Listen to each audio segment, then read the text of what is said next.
For everyday rides with your dog, all you need is the K9 Moto Cockpit, the harness, some tethers, and some goggles to protect their eyes. That's really going to do it, and you're going to have an amazing experience. Now, if you want to do overnights, long weekends, maybe a couple of week trip, or an around the world, you're going to want to consider some additional accessories to enhance the experience. So let's go through what we've got to offer here. First off is the K9 Moto Rainfly. I've got that tucked right here on Jess's bike. It's secured to the passenger handhold, and fits right there above the exhaust, and it's a perfect place to store it. The Rainfly is going to protect your dog from all kinds of inclement weather. Rain, hail, I guess if it comes to it, and cold as well. It is a really sturdy and solid barrier against the elements.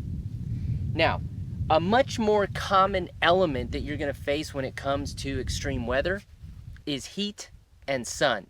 And that's where the sun shield comes in. We originally designed this for a rider who has one of those Mexican hairless dogs in which the dog really can't spend any time in the direct sunlight. It turns out that this has worked beautifully for a variety of dogs, including our German Shepherd, which we really assumed from the beginning wouldn't have any need for something like this. But when you get stopped in traffic, when you are crossing borders and sort of waiting in line, or if you're stopped at road barriers and construction, the sun is beating down on you. You need protection that's also going to allow a lot of airflow that's going to help keep the dog cool.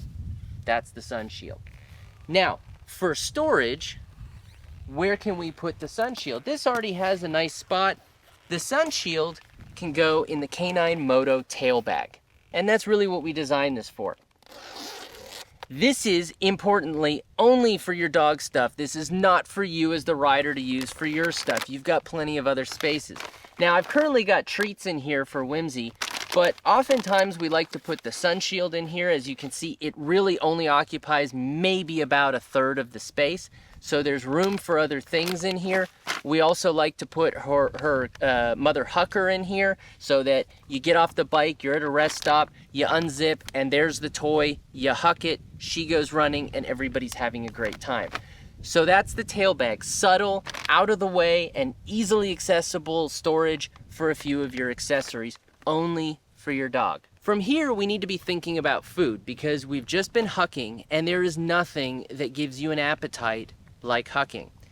Jess likes to store the kibble up front in one of her crash bar bags. We have the kibble to go bag. Now, this is a highly water resistant pouch. It has a roll top closure. You can see that it's got a front kangaroo pouch as well, and cinches down on the sides so that it's always going to be the size that it's supposed to be and nothing more. Now that you've traveled, your dog has played, they've eaten, they're exhausted, and that's where the TenderPod Trekker bedroll comes in. This is excellent for rest stops, and it's ideal for campsites and for hotel rooms at the end of the day. The TenderPod Trekker bedroll is bringing the smell of home, the comfort of home, and it tells your dog that this is a place that we're going to stay. You can come down off of high alert, you can rest, you can relax, and take a nap, take it easy, and rest those tender paws. It rolls up, fits here beautifully. There's a variety of places you can put it. You can connect it to the side of the cockpit. Jess likes to put it sort of as a little bit of a bum rest between the cockpit and her lower back. Works really nicely for that. It also sort of, in this position, works well as sort of an extender of the front of the cockpit that allows your dog to really kind of comfortably drape their paws down. It's not necessary, but it provides additional service for everybody. Now, the last thing to consider for your extended travels and really major outdoor adventures is our luggage loops option. So this is where we've got daisy chained webbing that runs really everywhere where you see the reflective tape. It has internal webbing as well that really holds that structure together, so we're not just pulling on the vinyl on the exterior. It's got a really durable skeleton so that you can cinch luggage and other gear to the outside using those daisy chains and not worry that it's going to damage your cockpit or damage the beautiful upholstery.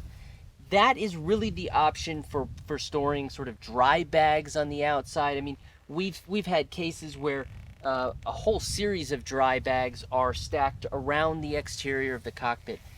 It's also really good for things like your tent, for rain equipment, for tarps, things like that. One thing you want to consider that while those daisy chain webbing are really strong, this is really the location for bulkier items that aren't necessarily heavy, but are filling up a lot of space. Your heavier items, of course, you want to put those as low as you can. That's what your side cases are for. But for bulky, high volume items, the luggage loops is the way to go. So those are our accessories for traveling with your dog in their K9 Moto Cockpit. If you've come up with any of your own tips, tricks, or hacks, let us know. We'd love to hear about it.